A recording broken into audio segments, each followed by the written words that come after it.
Hi, it's Friday the 23rd. Of course, we're getting closer to the craziest election perhaps in history.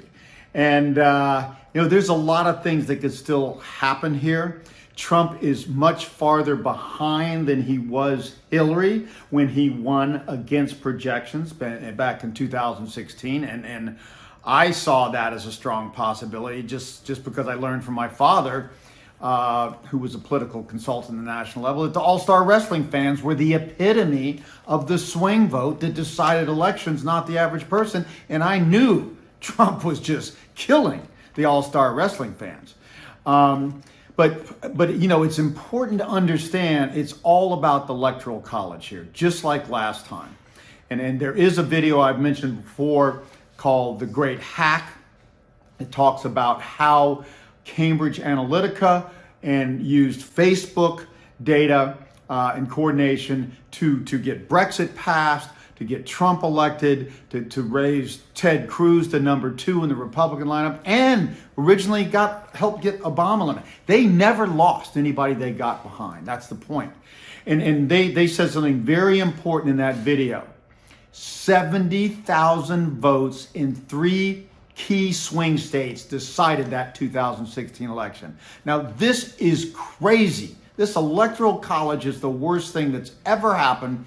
Way back, just like giving 2 senators, smaller states needed some compensations for joining the union, and in the Electoral College was another thing that favors more rural or smaller states. And it favors, obviously now, the red side of the Republican Party. 2 elections have been won on the Electoral College against the popular vote.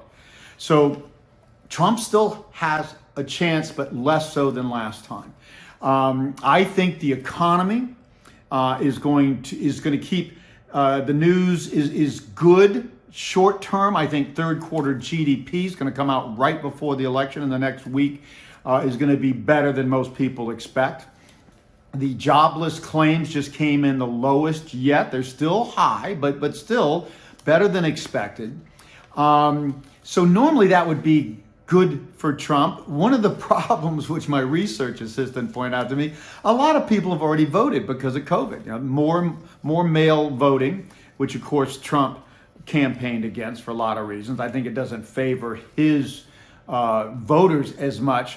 But there's another thing. They vote earlier, so things getting better closer to the election, they already voted. So Trump certainly doesn't have as good a chance as the time, but I would not rule it out because it's Electoral College. And we know Russia and Iran and other countries continue to work behind the scenes.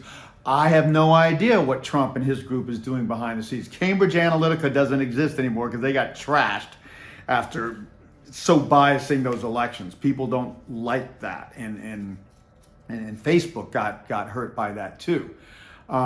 So I'm just generally, I've been giving a lot more updates to subscribers, and I expect to continue to do that for the rest of this year because we're in a volatile time. I just generally see that if this second stimulus, which has really been delayed and shown how polarized politics are, red and blue, when you can't even pass an emergency measure that everybody agrees is needed, except for me. I don't think you can keep patching up every downturn and every challenge in the economy with trillions of dollars. But anyway, everybody else agrees on it. It can't even pass that. But if it passes, which it probably will, the markets are likely to continue to go up into maybe just before the election. I've got turn dates from a number of short-term people, Andy Pancholi and Stan Harley, that I regard well, around October 28th to 30th. So I could see stocks going up, and that could be a peak, and then we turn down after the election when reality sets in, including the fact that the high chance the election could be contested for at least a few days after the vote on the 3rd. I would guess it might be November 6th before you actually know, at least 4th, but maybe November 6th before you know. Now, if it goes down, if this stimulus doesn't pass, and that's still, they keep acting like it's going to happen. Pelosi said that day, any moment. Well, they've been saying that for days and days. The problem here is the Senate Republicans are not in agreement fully with Trump. Trump wants a stimulus program. He wants the economy to look good and get reelected. And they don't want to be seen as the fiscally irresponsible party after everybody's been so fiscally irresponsible. So if it doesn't go through and the markets go down in the election, then I think we might get a bounce after the election. And then maybe by late November, early December, we're going down. But I'm telling you, I do think that we're near the top. I showed back a week ago what I call my perfect chart of the trends all the way through the entire boom since the early 80s through all the tops in the S&P 500 now converge perfectly with the more exponential bubble trend from this massive global and U.S. stimulus right here in September, October, right at this point with an overthrow. So I think we're at or close to a top. So people got to get serious about their finances here.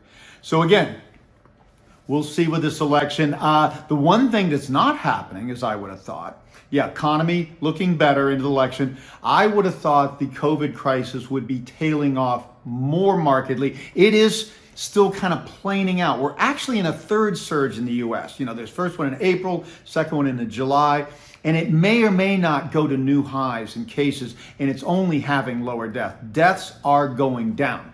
And I'll tell you right now, I'll read off just the other day, the top 6 states have 45% of the deaths. So it's very concentrated. Florida, number 1 at 63. This is daily, recently. North Carolina, second at 50 and rising. South Carolina, 47 and third.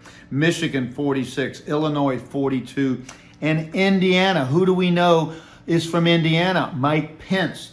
And I will tell you, there is no question. You hear these debates and stuff, blue, red. It is the red states that are surging the most, almost no blue states. They're all declining. And who listens to Trump instead of Fauci, okay? The red states. So, but I still don't think the virus is going to be a mushrooming issue, as some people are warning. And they're saying 200,000 more deaths by February. I say 100,000 for what I'm looking at. And that's still a lot, okay? So that's the one thing that's not as bad, not as good as I would have thought. But I still wonder if it's too late for Trump for these benefits. But we will see soon, and this election is likely to be contested. I'll leave you with 2 thoughts. Look at Florida. Florida is the large swing state. I think it's impossible for a Republican to win without taking Florida, and obviously they usually do, but it's closer this time. And Ohio is another swing state that could go either way, right on the fence, and it reports early and doesn't have some of the problems other states for lingering. And so if it is close, but Ohio comes in and Florida comes in, it's going to be harder to contest this election, or harder for people to believe it will be if the Democrats win. So again, we'll keep you updated. I'll do a rant, just after the election, and we'll see what happens. But right now, up in the election, likely to be down, likely to be up, but not for long. And gold, I still say, is probably going to hit 2,200, but I see gold going up after stocks peak more, as it has done every time before. But I don't see a big splash in gold. 2,200 is as much as I see, and I'll keep people updated on that. Thanks.